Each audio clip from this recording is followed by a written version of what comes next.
Special Agent Mertz discovered de Bardeleben made lists of objectives. He also wrote pages and pages of goals of what he wanted to do. The type of women he would like, the type of torture he wanted to inflict on women. De Bardeleben's to-do lists outlined how he would accomplish each thing.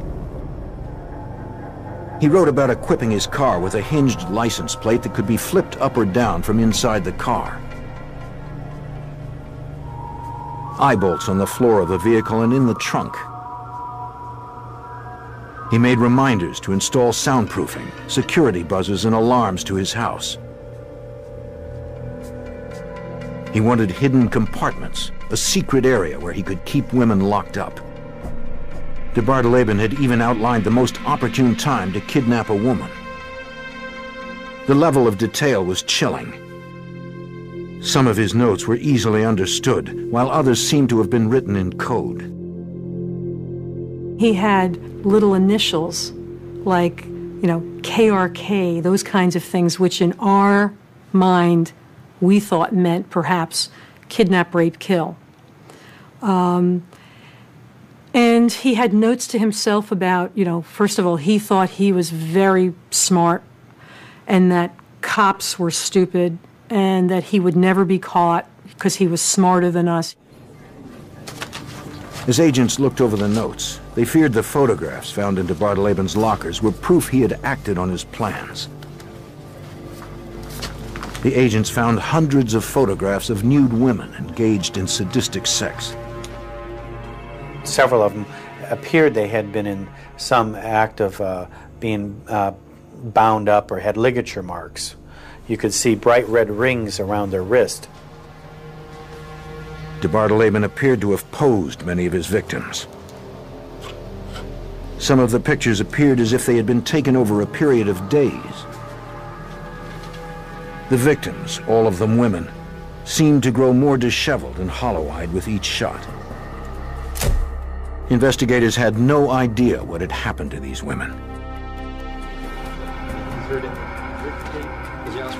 And de Bardeleben refused to talk.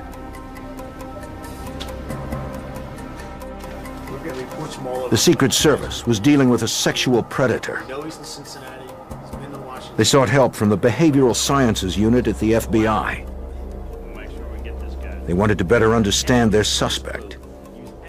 We went to the Behavioral Science Unit to ask for their assistance, to see if they could provide any better insight as to what he may have done, so that we could be more informative to our officers who were liaisoning with law enforcement around the country.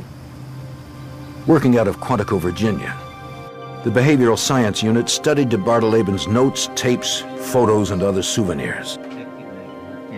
Retired FBI Special Agent Roy Hazelwood is an expert in profiling the criminal mind.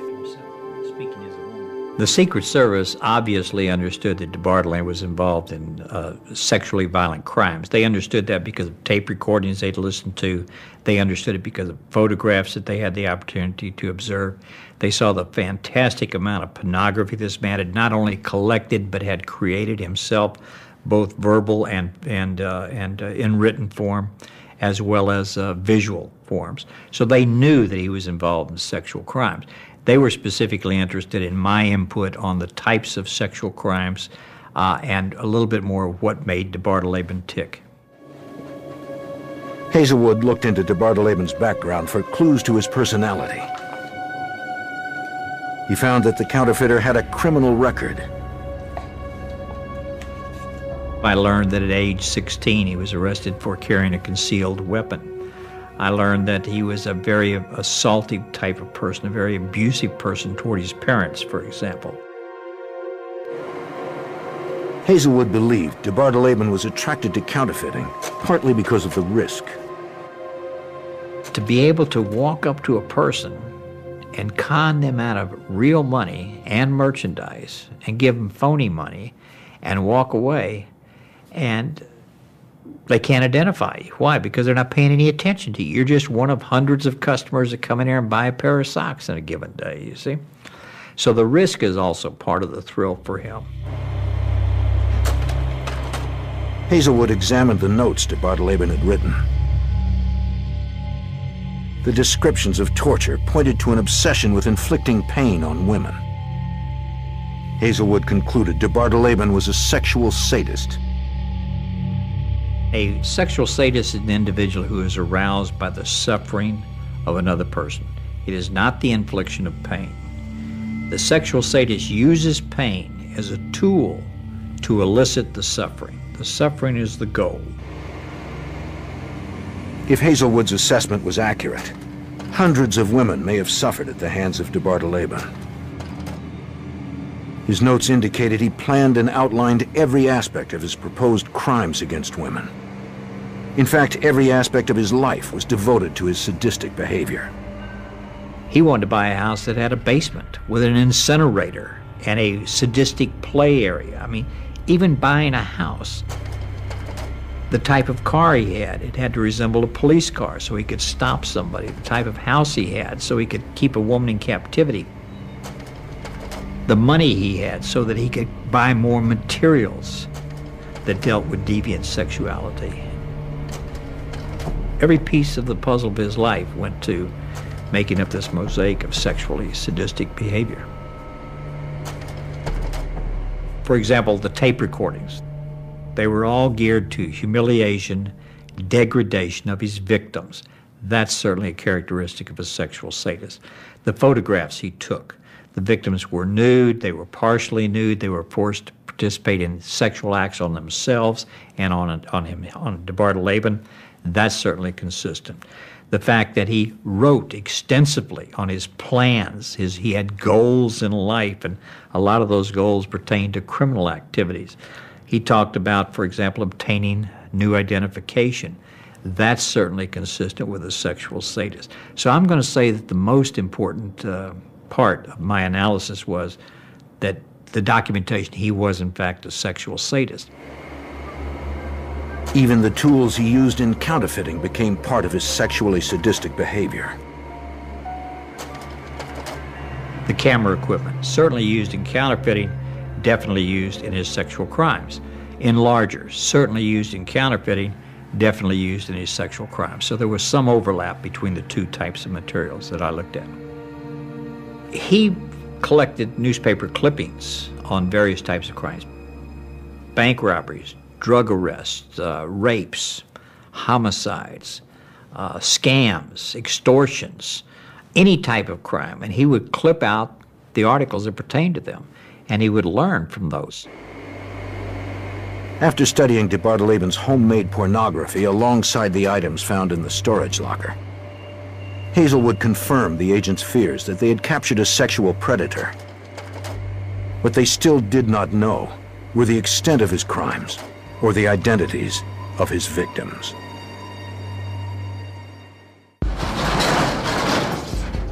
The Secret Service was sifting through hundreds of pieces of evidence that all pointed to the fact that counterfeiter James Mitchell de Bardeleben had committed more sinister crimes.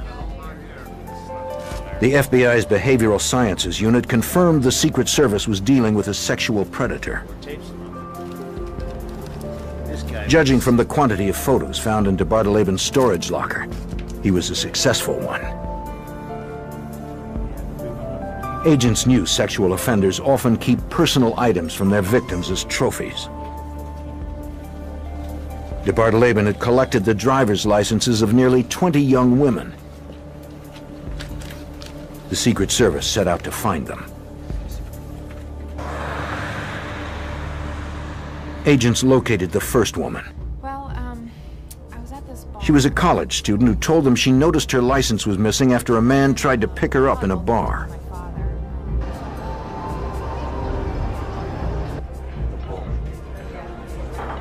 She described him as a little creepy. He was thin and in his late 30s. When she got home, she found the contents of her purse had been rearranged. My purse was with me, right next to me. The only thing that was missing was her license. She said she never saw the man again. Next to me. One by one, the agents located the other women. He could have gone into it. All 20 were alive. They all told similar stories.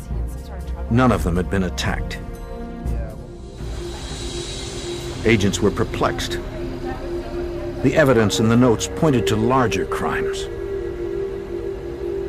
The stolen licenses and detailed descriptions of women and car license plate numbers indicated de Bardeleben went to great lengths to stalk women. The Secret Service couldn't find any victims. The agents couldn't quit searching. They had to do something with the information they found, especially the photos. They worried disseminating this evidence might violate the victim's privacy. Special Agent Viserys felt the need for justice outweighed the risk. One of the dilemmas of this case was that we had lots of photographs of nude women. And we didn't know if some of them were willing partners or not. It was clear from the photographs that a few of them were very young, probably in their early teens. Some of them looked like they had been crying, so our presumption is that some of these women were clearly not willing. The Secret Service put together a photo spread showing just the victims' faces.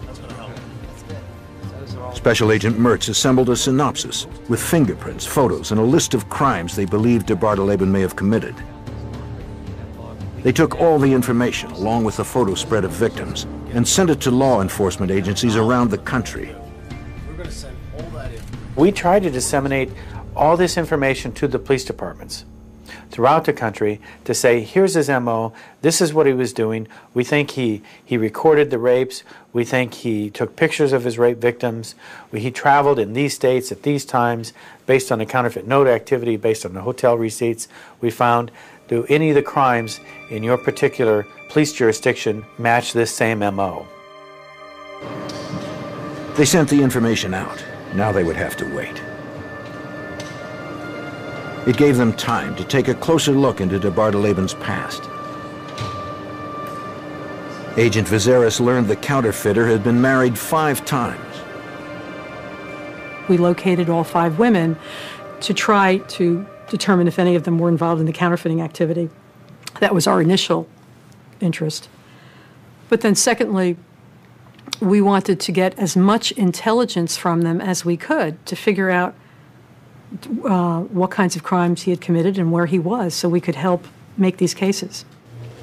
They spoke with several of his wives. They found one of them, Mary Ann, living in North Carolina. She would testify later to a grand jury, all that she had told the agents. She began by telling them she met de Bardeleben in 1964. She said she was much younger than he was. He was nice-looking, well-dressed, sophisticated, and he flattered her. She had never met anyone like him. Journalist Stephen Michaud learned that when searching for a wife, de Bardeleben targeted a specific type of woman.